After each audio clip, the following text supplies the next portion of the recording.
Hi guys, it's me, Vance Dykes, owner and operator of the Ventriloquist Vance channel, and right now I am wearing my costume that I wear when I play the character of the evil scientist, Dr. Edward Pygmalion Frankenstein. I'm pretty much just wearing the lab coat. I'm not wearing the gloves, I'm not wearing the goggles, and I'm not wearing the crazy hair wig. What I wanted to do in this video, since I was recently recording videos, portraying this character for future videos on my channel, I wanted to take the time to explain the origins, or at least to give a little background information in regards to the character of Dr. Edward Pygmalion Frankenstein. So basically, he's the great nephew of the original Dr. Frankenstein, the very first Dr. Frankenstein, Victor Frankenstein, that we're familiar with from the original book that was written by Mary Shelley. I was going to say Mary Shelley Wollstonecraft. Wollstonecraft was that her middle name or was that her maiden name?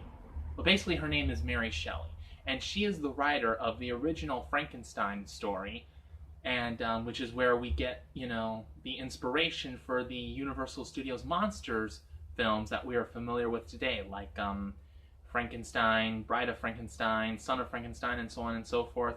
Oh, by the way, one of my favorite Frankenstein movies is The Ghost of Frankenstein, which was pretty much the very first Universal Frankenstein movie that was ever made where Boris Karloff did not play the monster. It was actually Lon Chaney Jr., who is more well known for playing the Wolfman.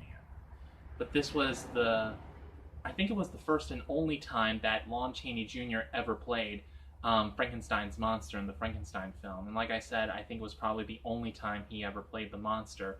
But anyway, so Edward Pygmalion Frankenstein is the great nephew of Dr. Victor Frankenstein, the original mad scientist who started the whole Frankenstein, I want to call it genre, but it could be, I'm just going to say who started the whole Frankenstein movement in horror film history. And if you notice, his middle name is Pygmalion.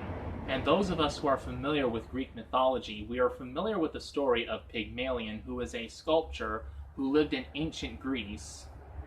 He lived in a society where a majority of the women, if not all the women, were immoral and sexually perverted. They were prostitutes and whores and, basically the kind of women that would not make good candidates for marriage.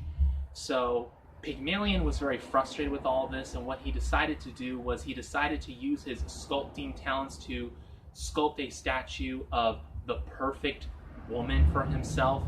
And when he finished with his statue, he loved it so much, he literally fell in love with the statue, and he was so pleased with the work that he had done that he prayed to the gods to let this statue come to life and be a real woman. And the gods answered his prayer, and this statue turned human, becomes Pygmalion's wife. And so basically what I did was I wanted to create an interesting villain character who had a reason for what he was doing. Originally, Dr. Edward Pygmalion Frankenstein tries to create the perfect woman in the typical but yet horrifying Frankenstein fashion of stealing corpses from cemeteries, stitching them together, and he wanted to create for himself the perfect woman who could be his wife or love slave. Which is pretty much where I also created the character of Isabella Frankenstein, who's supposed to be a Bride of Frankenstein-like character,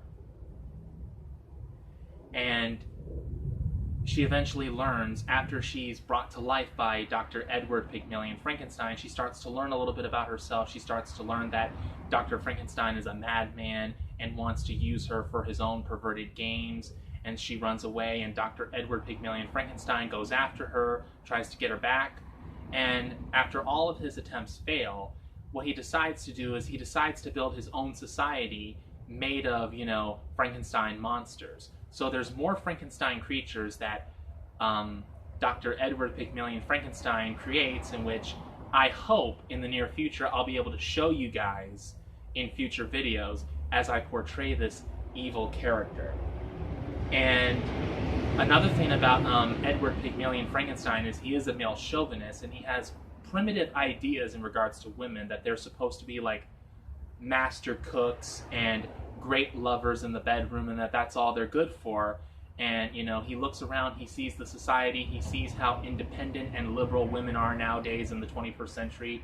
And in his mind, Dr. Edward Pygmalion Frankenstein just cannot handle that. He feels like there's no such thing as the perfect woman anymore, which is what motivates him to create Isabella Frankenstein to be the perfect woman.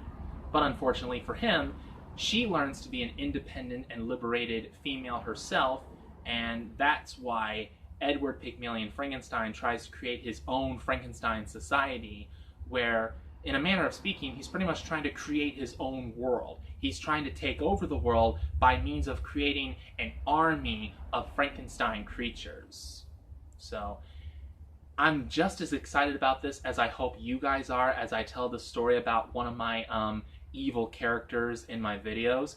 And, you know, as I said before, in the future, I hope to be able to bring more to the YouTube screen to show Edward Pygmalion Frankenstein more often and show more of his creations as he tries to accomplish his goal of world domination through the use of an army of Frankensteins. So, thank you very much for watching this video. I appreciate you taking the time to watch this video and listen to my story, what I have to say. I hope you loved it. I hope you've been inspired to watch more videos in the future, like this is some sort of horrific soap opera. Yeah, so thanks for watching and God bless. Strange this coming from a mad scientist, huh? God bless.